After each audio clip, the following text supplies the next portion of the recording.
জাতীয়তাবাদী তরুণ দলের 30তম প্রতিষ্ঠাবার্ষিকী উপলক্ষে আজকের এই আলোচনা সভায় উপস্থিত আছেন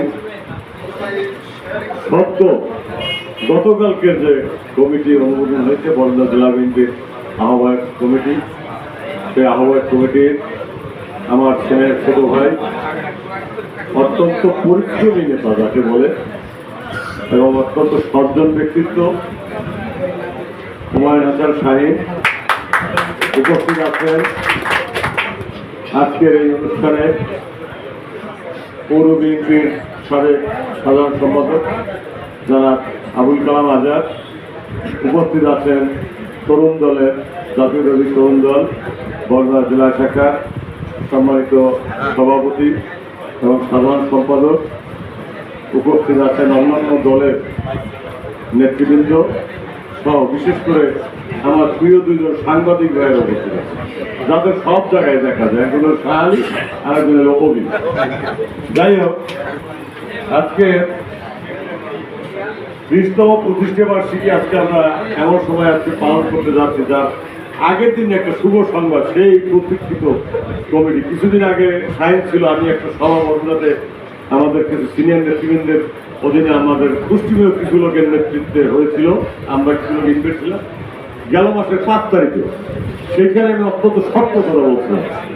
সেই কথাটা ছিল কি, 1 মাসের ভিতরে, আজকে 5 তারিখ, আগামী মাসের 5 তারিখের ভিতরে যদি জেলা আহ্বায়ক কমিটি আপনারা না দেন, আপনাদের যুদ্ধে বন্ধ প্রেস ক্লাবের সামনে মানববন্ধন করবো। এই কথা আমি অন্য করে শক্তভাবে আমি বলেছিলাম। কারণ অভিভাবকহীন একটি সংসার কিন্তু বেশি দিন চলতে পারে। বাবা মারা যাইতেই পারে, তারপর একটা ছেলে হাল ধরবে, বড় ছেলে মারা যাবে, মেজো ছেলে হাল ধরবে। এইটাই নিল আমাদের দুর্ভাগ্য। আড়াই বছরের উপরে হয়ে গেছে বড় কমিটি ছিল, এবং এই কমিটি না থাকার কারণে এই যে টুকটাক দোষ ত্রুটি হয়েছে এটা আমরা স্বীকার করি না। এটা কিন্তু কমিটি না থাকার কারণে। আমি অনুরোধ করব,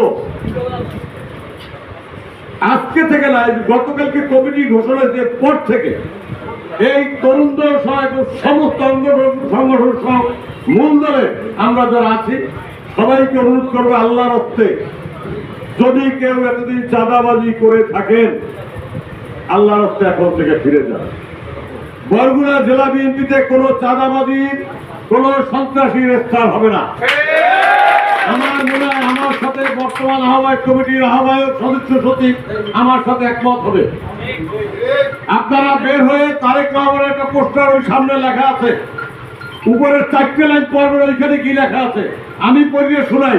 সেখানে লেখা আছে, মানুষের প্রত্যাশা পূরণ করতে পারেনি বলেই আওয়ামী লীগের এই পরিণতি। কাজী বিএনপির মূল দায়িত্ব মানুষের প্রত্যাশা পূরণ করা।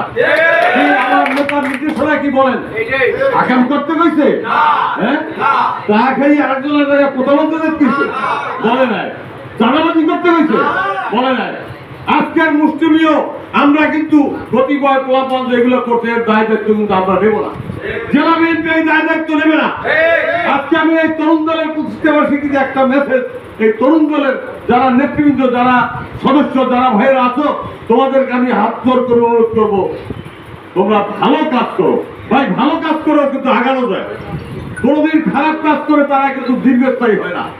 কখনো তোমরা অন্যায় করবে না, বড় অন্যায় প্রতিবাদ করো। এটি আমরা তোমাদের কাছ থেকে আশা করি।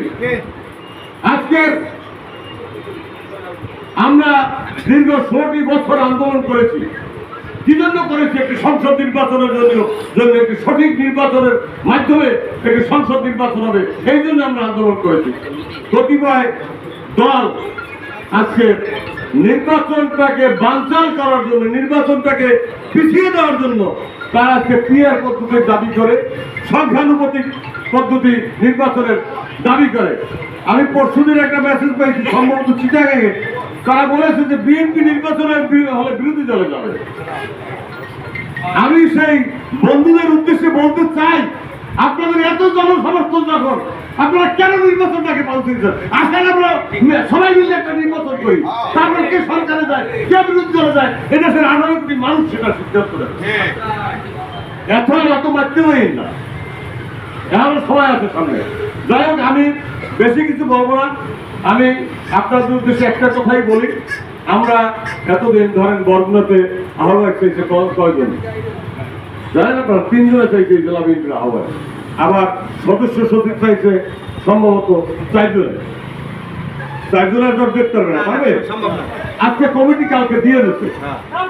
সমস্ত আমরা ভেদাভেদ ভুলে গিয়ে যে নেতৃত্ব এখন দিয়েছে সেই নেতৃত্বকে মান্য আমরা কাজ করবো, এই জন্য কোনো কিছু আমরা যদি দেশ নেত্রী বেগম খালেদা শোনেন, এই বাংলাদেশে আমরা এই বিএনপি করি সবথেকে ক্ষতিগ্রস্ত কিন্তু খালেদা জিয়া পরিবার। আমাদের বিএনপির ভিতরে সবথেকে ক্ষতিগ্রস্ত পরিবার হচ্ছে তারেক রহমানের পরিবার, এইটা মাথায় রাখবেন। অর্থাৎ সমস্ত কিছু ভুলে গিয়ে যত সহজ মনে করেন এখনো সামনে অনেক শিল্প, যতক্ষণ পর্যন্ত এই দেশে একটি নির্বাচন না হবে ততক্ষণ পর্যন্ত আমাদের কিন্তু সতর্ক হয়ে চলতে হবে, সতর্ক হয়ে কথা বলতে হবে। অতএব খালেদা জিয়ার দিকে তাকিয়ে, আমার নেতা তারেক রহমানের দিকে তাকিয়ে আমরা কিভাবে মানুষের মন জয় করতে পারবো, এই ধরনের আচার অনুসরণ করবো, মানুষের ভোট কিভাবে আমরা পাবো, এই ধরনের আচার অনুসরণ করবো, এই আশাবাদ ব্যক্ত করে আমি আজকের 30তম এই জাতীয় তরুণ দলের ভবিষ্যৎ উজ্জ্বল কামনা করে আমি আমার কথা শেষ করছি। আল্লাহ হাফেজ। বাংলাদেশ জিন্দাবাদ।